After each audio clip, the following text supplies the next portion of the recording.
छोटी सी अपडेट है, टेलीग्राम पे तो फ्रॉड हो ही रहा था, मेरे नाम से 3-3 चैनल बने हुए थे। अभी रिसेंटली काफी ज्यादा जो फेसबुक पे मेरे फॉलोअर्स हैं प्लस जो मेरे पर्सनल आईडी के फ्रेंड्स हैं उनको भी कोई मेरा सिपवर्स का नाम का फेक अकाउंट बना के उनको फ्रेंड रिक्वेस्ट भेज रहा है और उनको मैसेजेस भेज रहा है कि हम पोर्टफोलियो मैनेजमेंट सर्विस चलाते हैं, हमारे व्हाट्सएप ग्रुप में ज्वाइन। वही जो व्हाट्सएप ग्रुप वाला फ्रॉड होता है। तो काफ़ी मतलब बहुत मैंने रिपोर्ट करी, मैंने अपनी सारी फैमिली मेंबर्स के आईडी से उनको रिपोर्ट करी है। लेकिन इस वीडियो के या फिर इस चैनल के जो बायो में आपको लिंक दिखता है वही ओरिजिनल पेज है फेसबुक पे, उसके अलावा और सिपवर्स नाम का फेसबुक अकाउंट नहीं है। तो फ्रेंड रिक्वेस्ट आपको नहीं जाएगा सिपवर्स नाम के अकाउंट से, फेसबुक अकाउंट से। सिपवर्स नाम का पेज है तो उसको आप फॉलो कर सकते हो, इधर से फ्रेंड रिक्वेस्ट आपको नहीं जाएगा सिपवर्स का। तो ये चीज थोड़ा ध्यान रखें। और उसने नाम भी लिखा है उसमें सिपवर्स में स्विपवर्स लिखा हुआ है, फिर भी काफी सारे लोग कमेंट कर करके पूछ रहे हैं कि क्या आपका अकाउंट है, आपने फ्रेंड रिक्वेस्ट भेजा है। तो भाई आपके साथ स्कैम करने की कोशिश की जा रही है। किसी तरीके का पोर्टफोलियो मैनेजमेंट सर्विस हम नहीं चला रहे हैं, व्हाट्सएप ग्रुप में आपको ज्वाइन करने के लिए नहीं कहा जा रहा है हमारी तरफ से। तो थोड़ा सा सतर्क रहे, सावधान रहे। टेलीग्राम और फेसबुक दोनों जगह पे मेरे नाम पे फ्रॉड हो रहा है, तो थोड़ा सा इससे बचे। सेबी के नए रेगुलेशन के मुताबिक कोई भी इंडेक्स फंड जिस एएमसी का है अपने स्पॉन्सर की ग्रुप कंपनीज के अंदर मोर देन 35% का एक्सपोजर नहीं ले सकता है। अब इसका मतलब क्या हुआ ये आपको समझा देता हूं।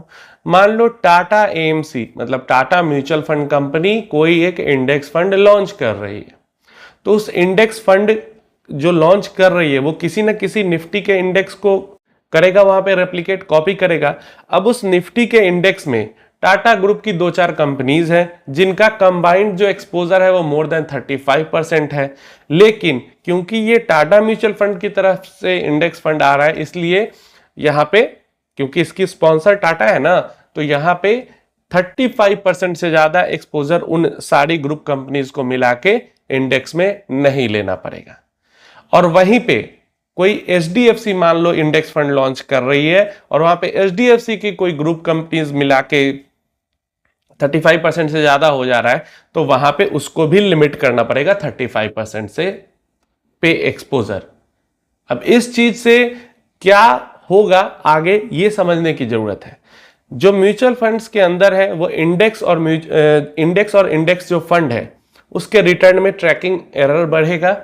प्लस मान लो एक इंडेक्स फंड मतलब एक ही इंडेक्स को कॉपी करने वाला इंडेक्स फंड टाटा ने भी लॉन्च किया, एचडीएफसी ने भी लॉन्च किया, लेकिन दोनों के रिटर्न्स में काफी डिफरेंस हो सकता है। एक ही सेक्टर का कोई इंडेक्स फंड लॉन्च करता है टाटा भी और एचडीएफसी भी, लेकिन अगर किसी की ग्रुप कंपनीज का उसमें ज्यादा एक्सपोजर है और उसको लिमिट कम रखनी पड़ी तो दोनों के रिटर्न्स में बड़ा डिफरेंस आ जाएगा। अब ये जो चीज है वो नॉर्मल इंडेक्स फंड पे उतनी लागू नहीं हो, क्योंकि नॉर्मल इंडेक्सेस में एक ही ग्रुप की कंपनीज का बहुत ज्यादा एक्सपोजर नहीं होता, लेकिन सेक्टोरल फंड्स के केस में ये काफी ज्यादा लागू होती है। तो इसका मतलब अगर ये रूल नहीं भी था तो सेक्टोरल फंड्स पे उतना ज्यादा नहीं असर पड़ता, क्योंकि सेक्टोरल फंड जो भी लॉन्च हो रहे हैं सब पे 20% का कैप रहता ही है कि एक स्टॉक के अंदर में 20% से ज्यादा एक्सपोजर नहीं हो। लेकिन एक ही ग्रुप कंपनी की 2-3 स्टॉक्स हो और सब मिला के अगर 40, 50, 60% एक्सपोजर चला जाए तो ये भी अच्छी चीज नहीं है। इस कारण ये सभी ने 35% पे इसको लॉक कर दिया है। ये जो रेगुलेशन है वो एक्टिव म्यूचुअल फंड्स के लिए 25% है। जैसे एचडीएफसी कोई स्कीम लॉन्च कर रहा है, मान लो एचडीएफसी ने, स्मॉल कैप तो फंड है ही पहले से, लेकिन मान लो कोई स्मॉल कैप फंड एचडीएफसी अगर लॉन्च करती, या जो अभी एचडीएफसी स्मॉल कैप फंड है वही 25% से ज्यादा अपनी ग्रुप कंपनीज के अंदर इन्वेस्ट नहीं कर सकती।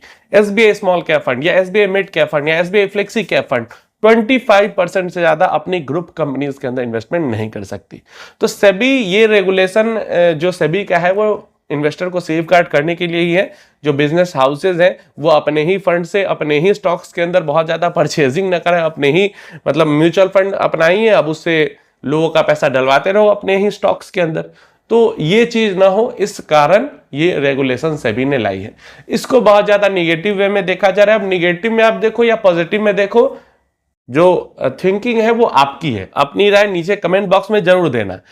होगा क्या इससे, मैंने बताया कि एक ही सेक्टोरल फंड के या एक ही इंडाइस के दो अलग कंपनी के म्यूचुअल फंड होंगे, इंडेक्स फंड्स, तो उनका रिटर्न अलग हो जाएगा।